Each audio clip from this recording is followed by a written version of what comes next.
So you have got yourself a Makita belt sander, an M9400 to be precise, or you haven't, but the thought of one really blows up your skirt and you'd like to know more about it first.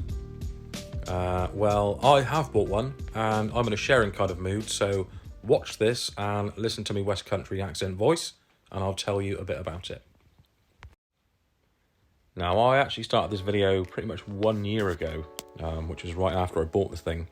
And at the time of buying the sander, it had already been around for quite a bit of time, I think. But it is still available new year on from all the usual DIY shops, including Screwfix, where it is sporting some pretty good reviews, it seems.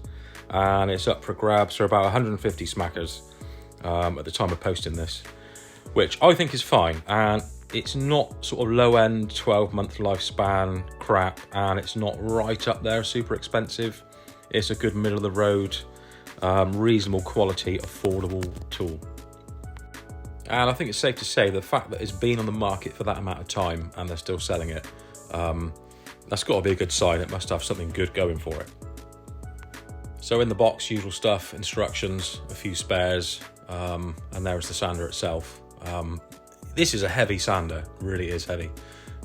You get one belt supplied, it's already fitted, worth checking it is fitted the correct way. There's a spare backer in the box, we'll talk about that in a minute. Put that to one side. And next we'll just have a look at how you remove the belt, which is pretty straightforward. So flip on its side, pull that lever towards the front, which is spring loaded, and you can literally slip the belt off, no problem. And you'll notice behind that, there is the running board, which is like a graphite impregnated cork board with a fibre backing. So that is literally just to reduce the amount of friction running between the sander itself and the back of the belt. But they do give you a spare one, which is good. Obviously that's going to wear out at some point.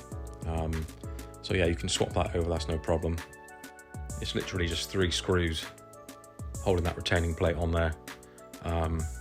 And when you come to put the belt back on, it's worth just checking you've got the rotation arrows in the correct direction.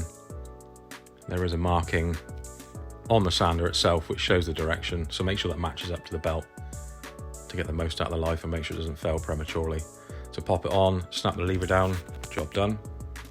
Next up is the stand. So if you remove the handle at the front of the sander, you can unscrew that, pop the stand on, put the handle back in and secure that. Once you've done that, you can flip it over. Ideally, you'd want to secure that to a bench by just a couple of pins or something, or bolt screws, whatever. If it grips on the wood, it's going to come shooting towards you. You don't want that. There isn't a fence really, so you'd have to take care with that. The only thing I would say after using it is when you have the dust extraction bag on the back, it can rock around a bit, so you have to turn that slightly. But here's some bits of crappy old wood which are cupped if you look at that. I'll just see if I can remove material to straighten that out. I don't really need to do this for any project, but just as a demonstration, I'm going to do this and see how we get on. The belt was fitted, from memory, it's something fairly angry, like a 60 grit or something. So it ought to remove a decent amount of material fairly quickly. So dust mask on, ear defenders on, and we'll set about doing this. Now, something I noticed fairly quickly after using this thing, the belt seemed to be running off-center compared to the body, like the track was out. And that was obvious by the strands of material coming away from the side of the belt. And I noticed there was an adjustment knob on the side, and if you run the tool and then work that adjustment knob clockwise, counterclockwise, you can see it's adjusting position. So just make sure that's running in the center and true. It's just so you don't have that problem with it running up against the side of the tool, cutting to the body or anything like that. So just keep an eye how the belt runs as you're using it, check it every now and then. We'll crack on and do a bit more sanding now. Now this is quite a heavy tool. You don't have to put any pressure really. The weight of the tool itself does that job of holding down against the workpiece. So you have to make sure your workpiece is secure to the bench or the workpiece will come flying off. It almost feels slightly industrial, the weight of it. I wouldn't want to use it for long periods of time, that's for sure.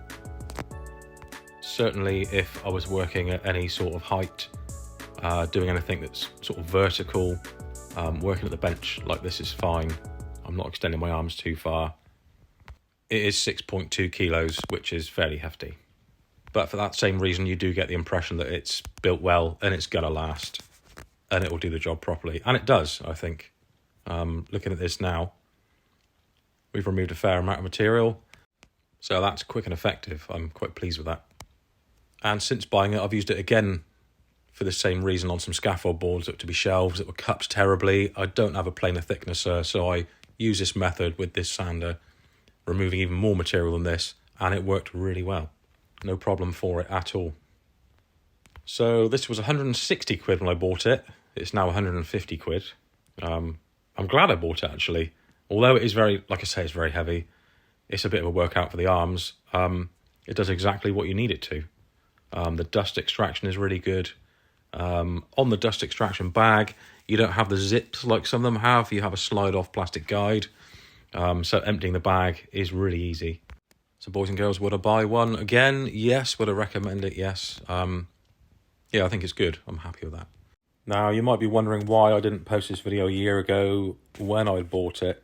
Well, it was my first video, really, and as I was talking, I was recording it, and then watching it all back for editing, I just wanted to be violently sick everywhere after hearing my own voice, so I left it alone for 12 months, but since then, I've got over that fear, and as a bonus, the sander has seen some proper use, which makes this video more useful to others, I hope, because it can give a more realistic review on it, having used it for its proper intentions, other than just taking it out of the box and just giving it a quick go.